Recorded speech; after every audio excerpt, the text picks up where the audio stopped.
In Lesson 1, we were talking very roughly how an atomic force microscope works. Now we're going to go into some more detail. We still have the cantilever. We still have a laser beam bouncing off the reflective backside of a cantilever, and that reflected light goes to a quadrant photodiode.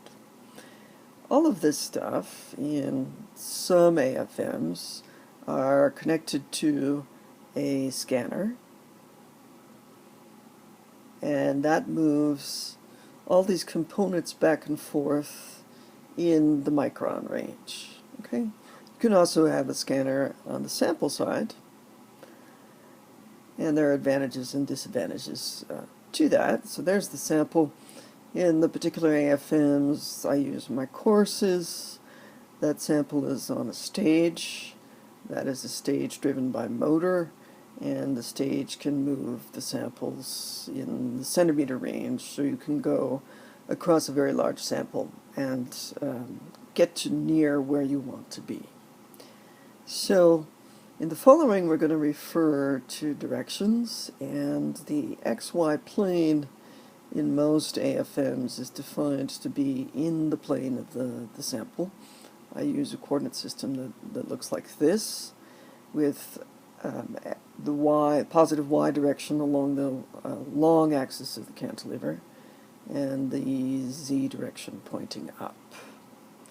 So, as I was telling you in Lesson 1, the photodiode sends a signal out, and that signal goes to a computer, and the computer, in what we've done so far, plots essentially the deflection of the cantilever as a function of the XY position. So the computer needs to initiate this process by telling an electronics box to send out a signal to the scanning device to move an X and Y, and also to collect the information of the deflection of the cantilever. So this image you can think of as being the deflection as a function of XY position of the scanner. So this way of operating an atomic force microscope is called the constant height mode. And that's not referring to the height of the sample, it's referring to the height of the scanner. So the scanner doesn't change, or it's unmoved in Z. But the deflection of the cantilever, its bending, that is what's changing. But there's a problem with constant height mode. Let's say you had a cantilever or a sample that was sloped, and you put your cantilever in contact with that surface. When the scanner brings it over to this part of the surface, because the scanner has not changed in height, that is going to be bent way backwards. Well, what does that mean? Well, it means that the force between the tip and the sample here is going to be much, much different than the force over here. And so this over here on the left, that might be causing damage. And it will be hard to interpret an image like this, because over here you would have a large contact area between the tip and the sample, and here a smaller contact area, so you would expect different image resolution. So it's just better in most cases to look for a situation where you can keep the force constant instead of the height of the scanner. So how do you do that? Well, I'm going to do a quick sketch on the next slide and be back to you in a moment after I get that ready for you. Okay, so I have resketched the main components of an AFM, but I have added those things in white, the feedback circuit and the Z electronics mechanism. So what does the feedback circuit do? It tells the electronics, and thus the scanner, that while the scanner is moving back and forth in X and Y, it's also moving up and down in Z.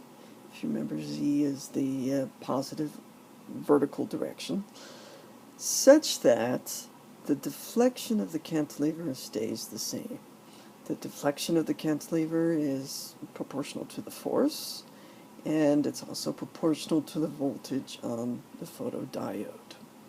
So this way of operating, which is the most common way, is called constant force mode.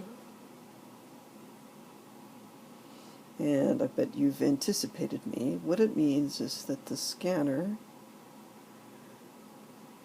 Z changes, whereas the deflection D remains the same, meaning that the force is the same because of the linearity of force and deflection. So if we're going to label our picture on a computer, we would label it Z as a function of X and Y. So in this lesson, I have tried to give you an idea, a firmer idea of how an AFM works, and I hope that you would be able now to go and sketch the components of an AFM. And I've also tried to give you an idea of the two basic operating modes of AFM, one being constant height and the other being constant force.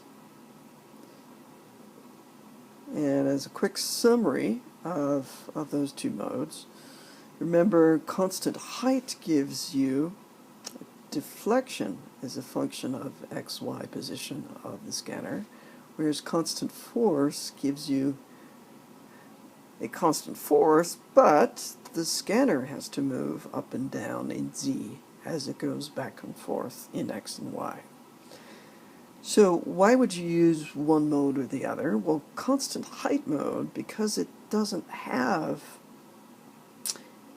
a feedback circuit, which takes a little time to operate, it is faster, but the interpretation of the images is difficult because that force between the tip and the sample changes. And no surprise, the constant force mode, that's got the opposite set of advantages and disadvantages. Well, it's slower, but the interpretation of the images is easier because all points in the image nominally have the same force acting between the tip and the sample, because that's what the feedback circuit does. So later, I think perhaps in two lessons, we'll spend more time talking about the feedback circuit and how you can adjust it to make it work as well as possible. But first, in the next lesson, we'll talk about AFM as compared to other instruments that might be used in nanoscience and nanotechnology.